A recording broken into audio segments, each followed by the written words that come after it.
ప్రస్తుత కాలంలో పేదరిక నిర్మూలనకు విద్య తప్ప మరొక ఆయుధం లేదు.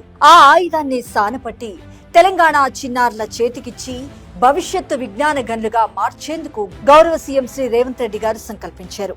రాష్ట్రంలో విద్యారంగాన్ని సమూలంగా మార్చేందుకు నిర్ణయించారు. క్షేత్రస్థాయి పరిస్థితులకు, భవిష్యత్ అవసరాలకు తగ్గట్టు తెలంగాణ ఎడ్యుకేషన్ పాలసీ దేశానికి దిక్సూచిలా ఉండేలా భారీ కసరత్తు చేస్తున్నారు. భాష, జ్ఞానం, నైపుణ్యాలు, క్రీడల మేళవింపుతో తెలంగాణ విద్యా విధానం సరికొత్తగా ఉండేలా ప్లాన్ చేస్తున్నారు. విద్యారంగాన్ని ప్రైమరీ లెవెల్ నుంచి యూనివర్సిటీ స్థాయి వరకు సమూలంగా ప్రక్షాళన చేయాలని తెలంగాణ ఎడ్యుకేషన్ పాలసీ కమిటీ సభ్యులు, విద్యావేత్తలు, నిపుణులకు దిశానిర్దేశం చేశారు. వచ్చే 25 ఏళ్ల అవసరాలకు అనుగుణంగా తెలంగాణ విద్యా విధానం ఉండేలా పాలసీని రూపొందించాలని ఆదేశించారు.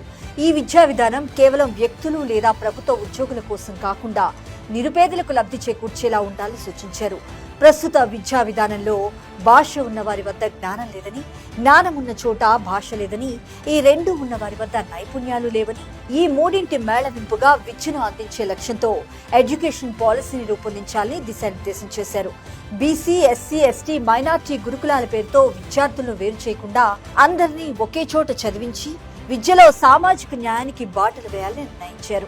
పిల్లలు, తల్లిదండ్రుల దృష్టిని ఆకర్షించేలా ప్రభుత్వ బడులు ఉండేలా పకడ్బందీగా చర్యలు తీసుకుంటున్నారు. విద్యపై ఖర్చును భవిష్యత్ తరానికి పెట్టుబడిగా చూస్తూ తెలంగాణ బిడ్డల తలరాతలు మార్చేందుకు గౌరవ సీఎం శ్రీ రేవంత్ రెడ్డి గారి నేతృత్వంలో తెలంగాణ కాంగ్రెస్ సర్కార్ వడివడిగా అడుగులు ముందుకేస్తుంది.